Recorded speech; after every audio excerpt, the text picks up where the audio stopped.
Good morning, everybody. Happy Monday. We have an amazing show for everybody today. What do we have, Krystal? Indeed, we do. Great to have Saagar back in the studio. All the gang is back together. Also, both of our new producers are here behind the scenes in D.C., so very excited about that. Stay tuned. We will introduce them to the world shortly.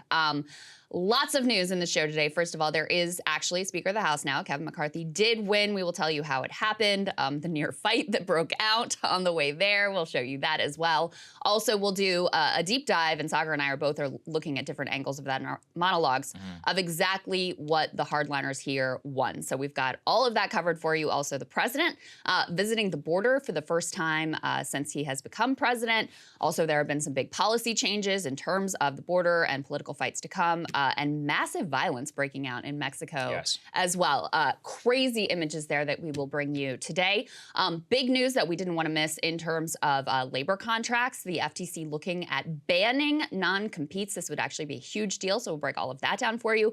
Chaos in Brazil. People are calling it a Brazilian January 6th. Of course, it happened on January 8th. The aftermath of that continuing to unfold. Also, a bit of a hilarious interview from NPR with Andrew Callahan over his new documentary. So we've got that for you, too. My apologies. My voice sounds like crap. Sorry about that, guys. Oh, you're good. Don't worry about it.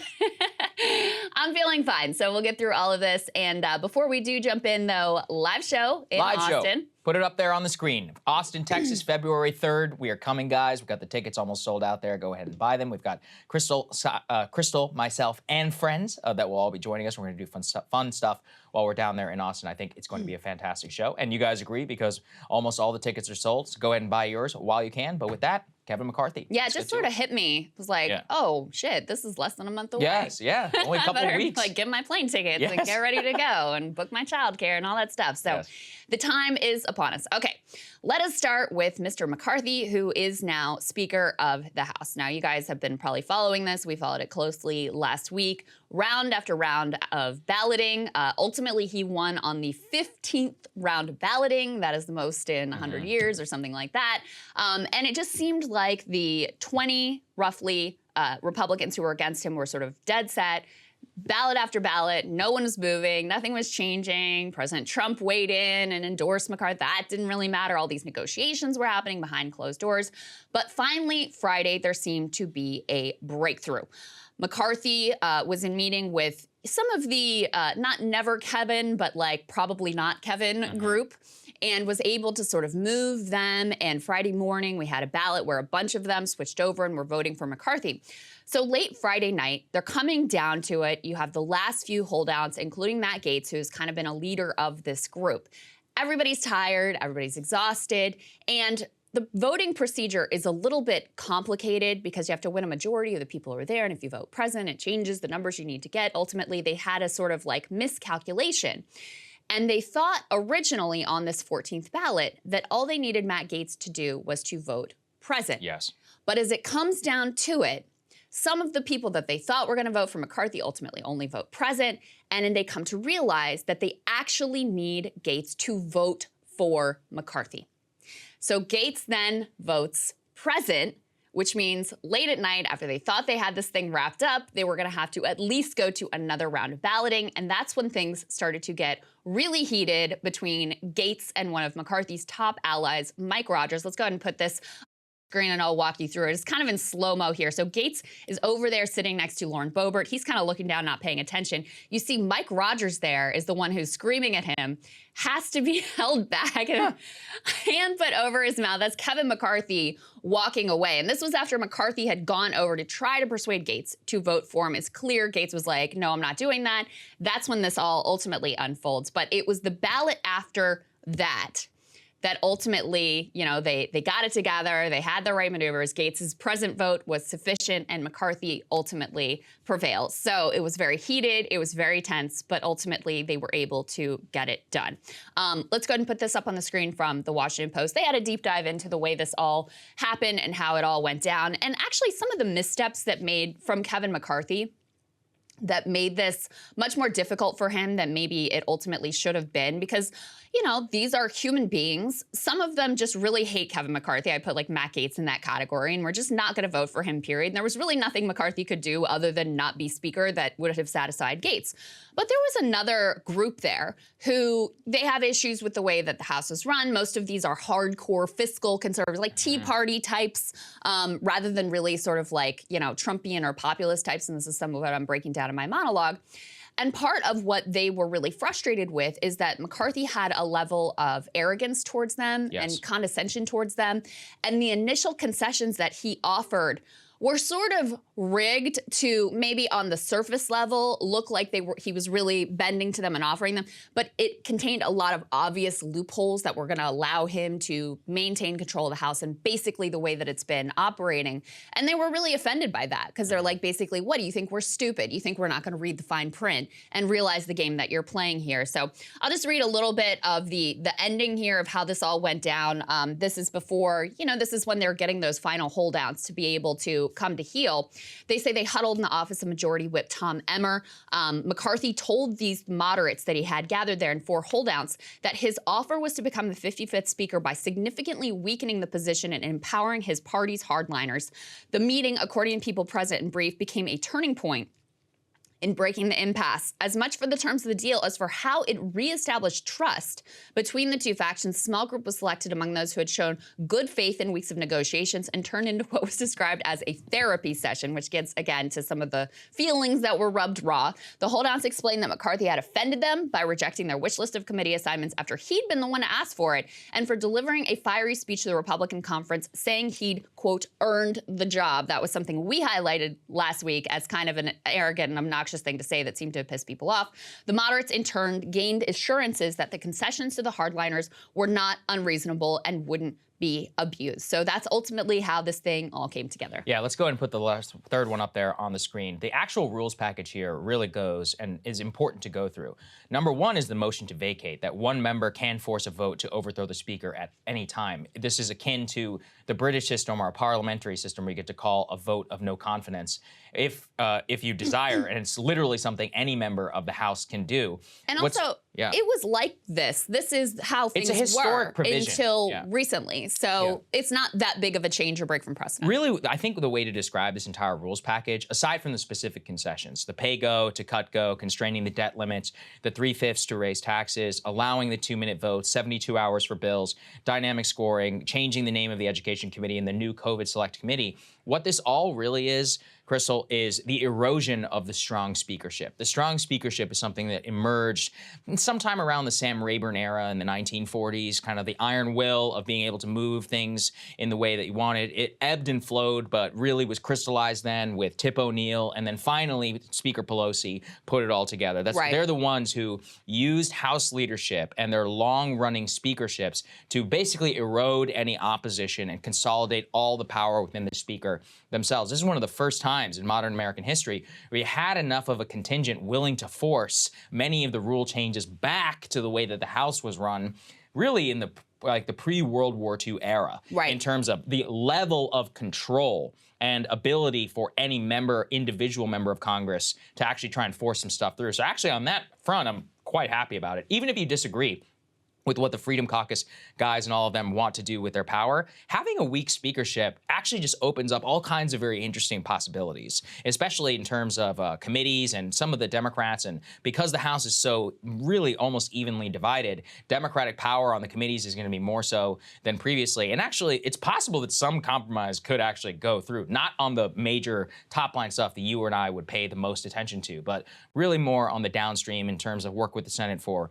routine business. So just in terms of American history, we should view McCarthy as genuinely one of the weakest speakers in modern American history, just from a pure power level, and the weakest since John Boehner. Because if you're Joe Biden, how are you supposed to cut a deal with Kevin McCarthy? He can't deliver all of his votes. You can't. In any meeting that you need to have McCarthy, you need to have Gaetz, you need to have the Freedom Caucus, and you need to have Pelosi. And that's a huge victory for the Freedom Caucus. A huge victory. And, you know, I admire their willingness to go to the mat to extract these concessions. And it shows you what a small group of, like, committed people with a strategy can ultimately pull off. I agree with you on in theoretical idea of changing the power distribution in the House. But then the question becomes, well, what do you want to do with that power?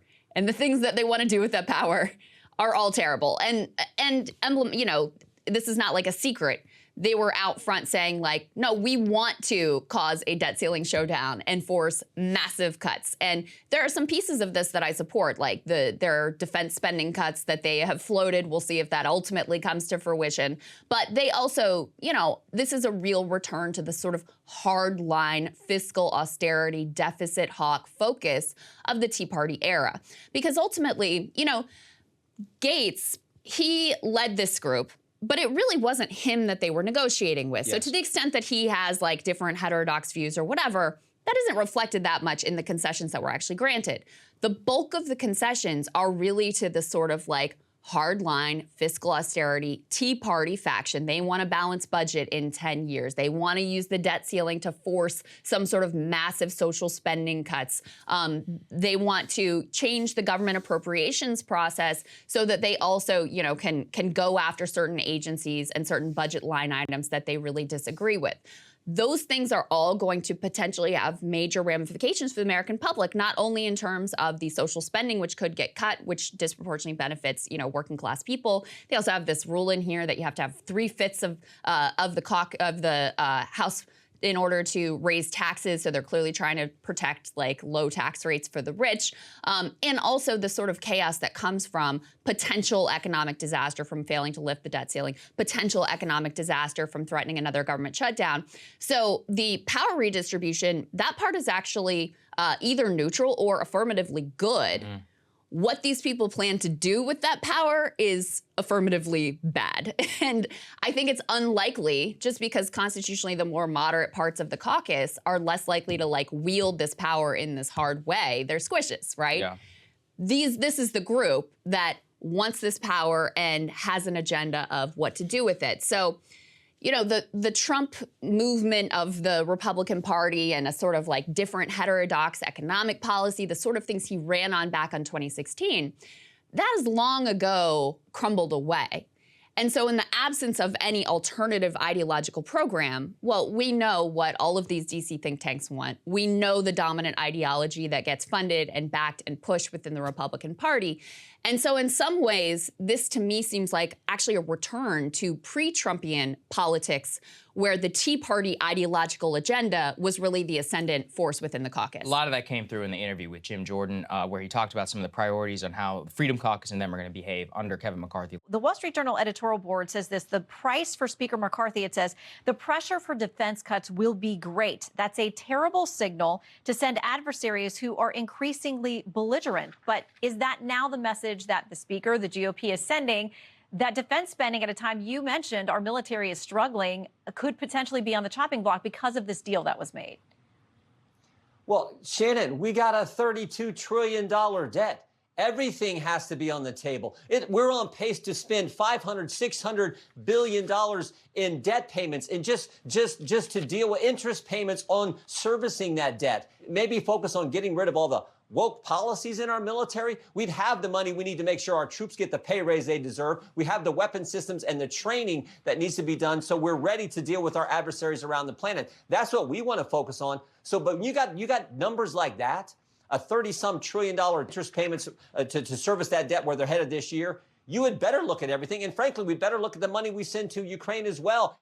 I mean, on that front, you know, it's not so bad to hear that. I'd be interested to hear, because the real question is, are we going to have a return to sequestration, which actually would trigger some like automatic military spending cuts? Are they going to do what John Boehner and some of the Paul Ryan deals were, which they would keep spending in the military constant and then increase, but then at the same time cut social spending? I really have no idea how it's all going to shake out. I do, although, think that some of it is quite funny. We got Joe Scarborough's reaction. We'll put it up there on the screen. Scarborough freaking out about the only good thing. The only good thing, which was declaring the defense budget, slashing aid to Ukraine, and reviewing the U.S. Intelligence Committee and spying on Americans. He says, Americans can only hope that the Democratic Senate and sane Republicans will push back. The world is too dangerous to turn our country over to radicals and isolationists. So there's going to be, I think what we're laying out here, there's going to be very different and interesting fights, some in their own right. Again, I support on the military, especially looking at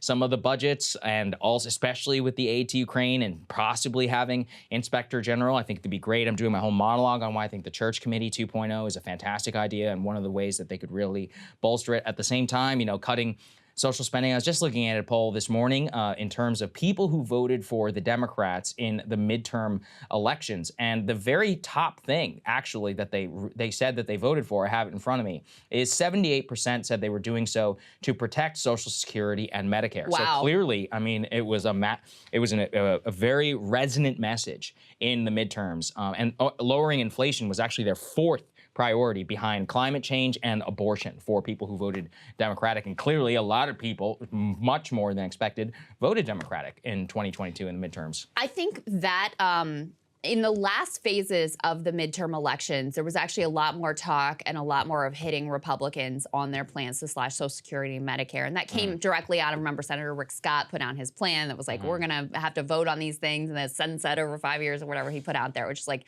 disastrous political message. And they know it's wildly unpopular, which is why Mitch McConnell was like, shut up about your terrible economic plans that are disastrously unpopular. Like, yeah, we might do this stuff once we get into office, but let's not talk about it. And I think it was actually an undersold issue in terms of how the final weeks closed and why those midterm elections ended up being much better for Democrats than were ultimately expected. And anytime you talk about cutting social spending, look, the bulk of the money in terms of social spending is Social Security and Medicare. Right. So the numbers really don't add up unless you are focused on cutting Social Security and Medicare. So it's not unfair to say when they're saying we're going to balance the budget in 10 years, we're going to use the debt ceiling for this fight over social spending, that it is very likely they're going to come after Social Security and Medicare. I mean, this was, remember, back in the Obama administration, and this is why it really does feel to me like deja vu and more like the Tea Party era than something like new and different. Back during the Obama administration, when we had all these grand bargain talks and Obama put on the table like, hey, how about we cut Social Security? And actually, the only thing that saved us from doing that was the fact that the Tea Party hardliners wanted to go even further. They wanted even more. So in a sense, we have them to thank for them not doing what was a terrible deal and a terrible idea under Obama of cutting Social Security and making some of these other social spending cuts. So it feels to me, again, like we're going back to that era. I mean, Jim Jordan, having him out there out front as a spokesperson, I mean, he was one of the leaders of the Tea Party, one of the hardliners. And all they really share with the supposed new Trumpian economic direction of the Republican Party is sort of like a vibe and an aesthetic, like screw these people and fearlessness with regard to taking on their own leadership, which again, I respect. But then you have to ask, like, to what ends? And in terms of the Jim Jordans of the world and the hard right fiscal austerity type Tea Party folks who seem to be really driving the train here, both in terms of this deal and ultimately in terms of what they want to do with this caucus, I think it's nothing but bad for the American people. Hey guys, ready or not, 2024 is fully upon us now, and Saagar and I have been brainstorming ways that we can really up our game for this critical election. Yeah, we rely on our premium subs to expand our coverage, to add staff, to upgrade the studio. We just want to give you the best independent coverage of this election, which is possible. So if you can help us out, become a premium subscriber today, breakingpoints.com, or the link is down here in the description video. It really means the world to us, and if you like what we're all about, this is the best possible way to keep us 100% independent, working only for you.